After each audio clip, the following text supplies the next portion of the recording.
Hi, everyone. My name is Shayla, My name is Graciela. and you're listening to our new podcast called Coffee and Crime. So, a quick introduction to ourselves because this is our very first podcast for our class. First Yes, episode. first episode. Just introduction. Yeah.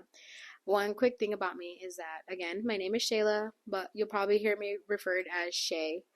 I am 20 years old. I am a junior in college right now. I'm studying to become a pediatric oncologist, and I just find medicine so intriguing. And I have my lovely co-host, who is my best friend. Hi, that is I, co-host / best friend. Again, my name is Graciela. You can call me Gracie. I am also 20 years old. I'm in my last semester of nursing school. I aspire to be a labor and delivery nurse. Hopefully, maybe one day, Shayla and I's paths can cross in the actual field of our jobs, I guess. Yeah, that's a dream. But I think you and I work well together, and I'm very happy that you invited me to be on this podcast. I'm very happy you accepted. Yeah.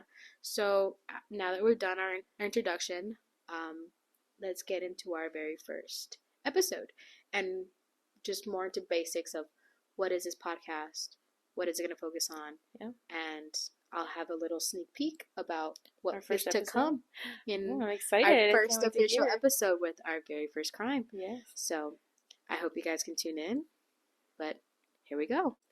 So mainly the focus on this podcast is forensic science because we're just two gal pals talking about different crimes, how forensic science helped solve these crimes. Meanwhile, we're just sipping on some coffee. Some good old coffee. So a couple of things that makes our podcast unique that we want to share to our audience would be I don't think I've heard any podcasts do this, but we're going to try to highlight some coffee shops around El Paso. Yes. And at the end of every episode, we'll talk about our coffee order for that day and what we have going on. And, for example, we have one coffee shop that we want to talk about already is Viejo Coffee by Mesa. Very good, in front of UTEP. Delicious, very affordable. Coffee comes in a bag. Yes. Very, very good. Have an outdoor patio. Take a jacket. It's cold out. Yeah. And another thing that I also it's not too unique, but it is fun facts. Because my co-host Graciela, I've known her for years, and I feel like we don't really talk about crimes a lot, and I do want to give her these little fun facts that maybe she's not heard of, and maybe our audience has not heard of these fun facts. Yeah. So I'm coming into this not necessarily knowing too many cases, I guess. Just, I'm here to learn as well as you guys are hopefully here to learn as well. Yeah. And our audience that we really want to reach out to is mainly people here in El Paso, but we also do want to branch out to people in different states. My goal is to hopefully get people to hear this that don't have a big Latino community like we do here in El Paso. Exactly. And Graciela is actually going to tell what kind of cases we're going to focus on, which is really cool, and which is why I want to branch out to states that don't have big Latino communities. Yes, so we want to focus on cases that have affected the Latino community, cases that have happened here at the borderland, and we want to bring awareness to them, to these very real crimes that happen to our people. And like Shayla said, we want people from other states listening, just so they can have an idea of what really happens. There's a lot of prejudice against our people out there. And these crimes are very real, and we're hoping, people can understand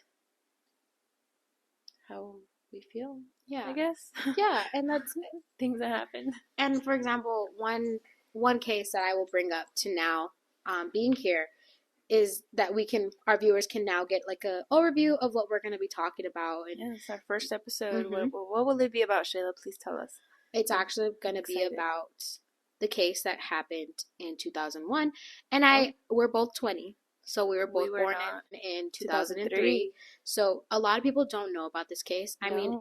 I feel like I didn't know about this until I Mm-hmm. heard it on the radio, actually. And Oh. I did some research on this, and I find it very interesting. It's a Mm-hmm. very interesting case. So the case we'll be talking about is the murder of Alexandra Flores. Okay. And she was a 5-year-old girl who Oh my was God. actually abducted in a Walmart that we both shop at. And it's in the Lower Valley.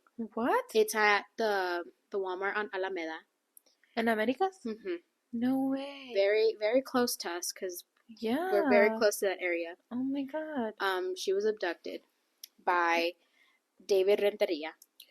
And one crazy thing is that this case did happen in 2001, Mm-hmm. but he was recently just executed last year in November.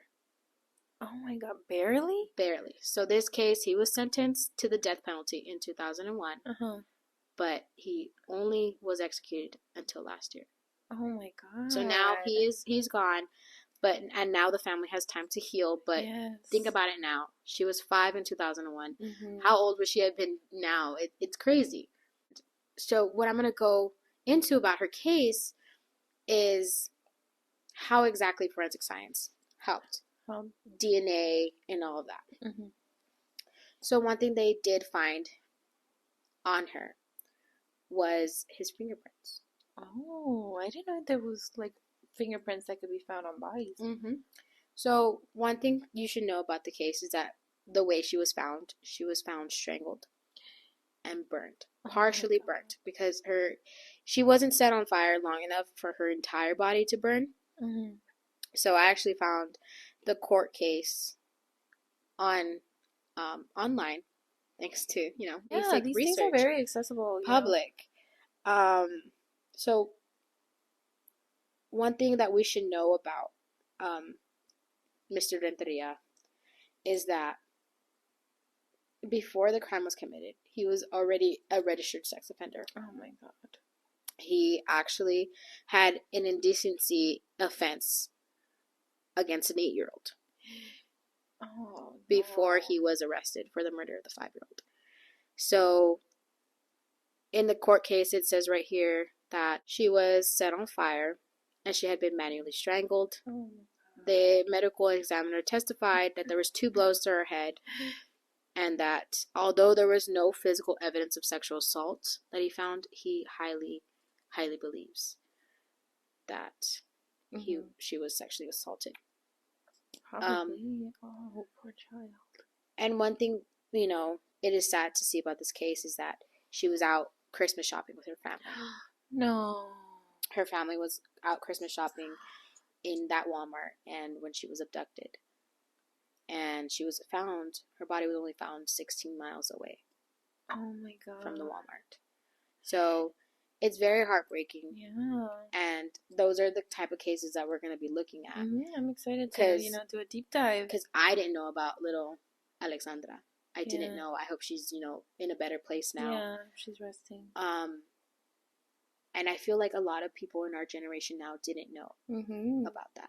And I feel like that is one way we can promote our city and just showing like the small, yes, there is scary people. Although we are voted the safest city, one of the safest cities, there is scary people out there lurking around every corner. You never know. Be safe. And it was publicized, but as the years went on, there was like no more updates. Yeah, no one talked about it. It was just in 2001 it happened. He was sentenced. And only again in 2023, this past year, was it brought back into the light because he was finally executed. Oh my God. Yeah. So that's one thing. And one thing I will say is that we are going to have to sometimes go into a little bit of graphic details. Yes. And that is one thing we do need to warn our listeners to before we get into those. If it at any point we understand that it might be a sensitive topic, we're going to have to, find a way around it so we're not too explicit and too hurtful to the audience's ears. But genuinely, this is what we're gonna look at. Yeah. I can't wait to get started. I really hope people can, tune in with us. Maybe grab your coffee, sit down, put your little AirPods in, and just Hmm. come join us. Come learn with us about how forensic science helps solve these crimes, these very sad crimes. But Yes, and I know how we're typically gonna end our episodes with our coffee order of the day, but today I didn't have a coffee with me. oh, me neither. Um, It's I midnight. don't want to say we're recording kind of late, but we are. Yeah. It is currently midnight, and I don't feel like coffee is No, the no. greatest thing to get right now. But This won't be the case in other episodes. yes, in our We'll episode, record it in a timely manner. yes, in our other episode, we'll have our coffee order. Hmm. But we did shout out earlier Viejo Coffee. Yes, you guys should definitely go check it out. It's So on Miss let by Miss off Mesa. it's on Mesa or On something like YouTube. that. But just tell me your coffee order from there real quick. I'm a very classic girl. I always go for my caramel latte with oat milk. Hot. I love hot coffee. And I got myself a vanilla iced matcha. Very classic oat milk, but it's really good. We're big oat milk girls. Yeah. So thank you guys so much for listening to our very first episode, our introductions. I hope you guys can tune in to our next episode, and we look forward to having you guys listen. Yeah. And thank you very much. Can't wait to get started. Thank you guys. Bye.